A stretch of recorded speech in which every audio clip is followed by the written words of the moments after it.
And I want to kind of keep a little bit on the relationship thing, because for some reason it's people within our faith that thinks that they can study the Word and know the Word and have a relationship with Yahweh because they know the Word. You know, that's the most ridiculous thing on the planet. I don't know where we get this trash from. You study the Word, you meditate on the Word, and that's obvious logic. That's who we are in our faith. We have to know what He's written. We have to understand the dimensions of His Word. If He is the Word, then we have to know and have the Word. That is our base. That's the belt. That's which holds everything together. The illuminated Word, we understand, is the sword, that which we use to cut the works of the enemy. But in the same breath, there's the living. In the same breath, there's the spoken.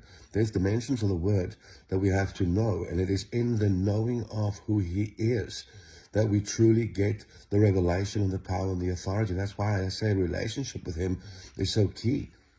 You cannot just think you know Him because you've studied the Bible. I've seen this in religious men and women all over the earth. That does not give you any form of power or authority. It doesn't give you any right. To the mysteries is revealed within the intimacy. The mysteries is revealed within the time spent with Him. That consistency, that continuous engagement with Him. You know, when I go to the gym, I spend time there. I take the time to engage within the weights. I build my body as I push the heavy weights. I don't read about the gym. I don't look at the weights. I don't go study it up. No, I have to practice it. I have to get in there. That's how after 35 years, I now weigh 280 pounds and I'm purely muscle. Now, I know that's not everybody's ball game, but that's just an example I'm giving, you know. So when you are a son of the Most High God, you can be a scholar all you want. Just like the Pharisees and the Sadducees. They were too far to see God, too far from Him, and they were sad. They couldn't see.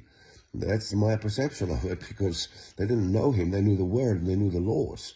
And that's 90% of our faith today. People know the Bible and they study the Bible and they think, now I know God. No, you have to sit with Him. Spend time with Him, engage with Him, go into His kingdom, walk with Him in Eden. Spend that the intimate time that He desires, just like a wife and a husband, and a father and a son, a father and a daughter.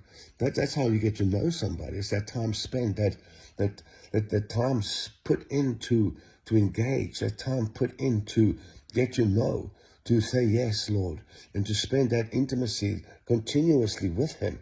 That's why it's so important for us to never cease to pray, to be in a position in your life where you're always in communication with Him. Oh, but it's important to read the Word. Yes, it's very important, but it's more important for you to get to know Him. Pray, seek His face, worship, magnify, glorify Him. And you'll see how much you grow. See how much favor you have and how much